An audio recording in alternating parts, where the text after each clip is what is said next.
Good morning all of you. Now in this video today we'll be discussing about your OOP and POP language.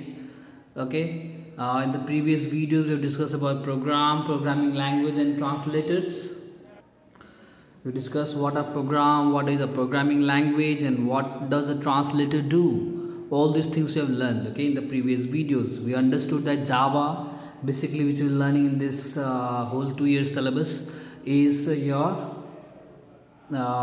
is a object oriented programming language, okay, or it was your high level language, okay. And now we'll be discussing the programming languages are categorized as your POP language and OOP language, okay, clear. So based on the data type and function, based on the data and the function, the two languages are categorized. First one, POP language, is what it is focusing, or it puts stress on function rather than data, okay.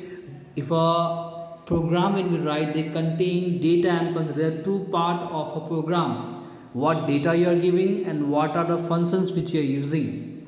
That will be writing when we go for writing programs in C, Java, Python, any language, okay. So there are two parts of a program, that are function and data. So when we talk about a POP language, it focuses on function rather than data, okay. It will not focus what the data are, it will focus what the function is doing. Functions are what they are just basically made in order to do a particular task, okay. Understood? Like if you take an example,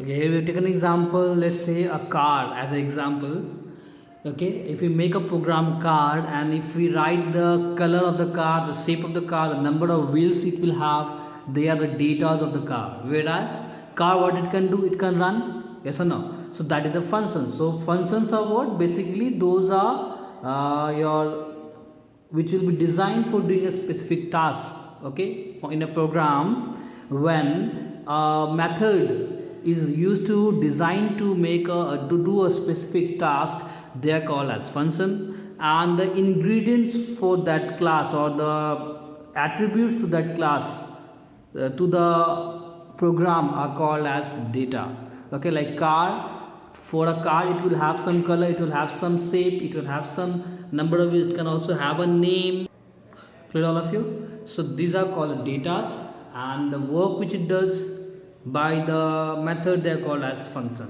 okay. So whenever you write program, we'll be having these two things, data and function, okay.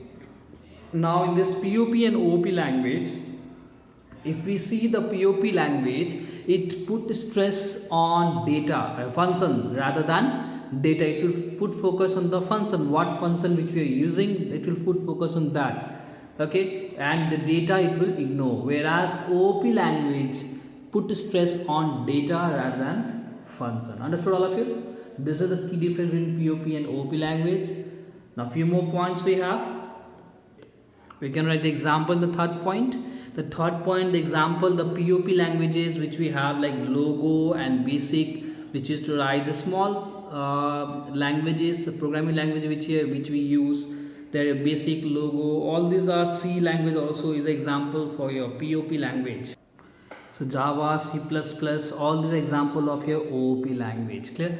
They are the main key difference between POP and OOP language, okay. So Java, which we are going to discuss, is basically what, it is a type of an OOP language, clear all of you. Java is a OOP language. So what are the features of OOP language that we'll be learning now? It means what are features we get in Java, why we use Java as a programming language rather than writing in Logo or Basic or C, what are the advantage in a OOP language, that we'll be learning now, okay. Some features are there which helps in your OOP languages, okay. That will be going in the next next we will see that, clear.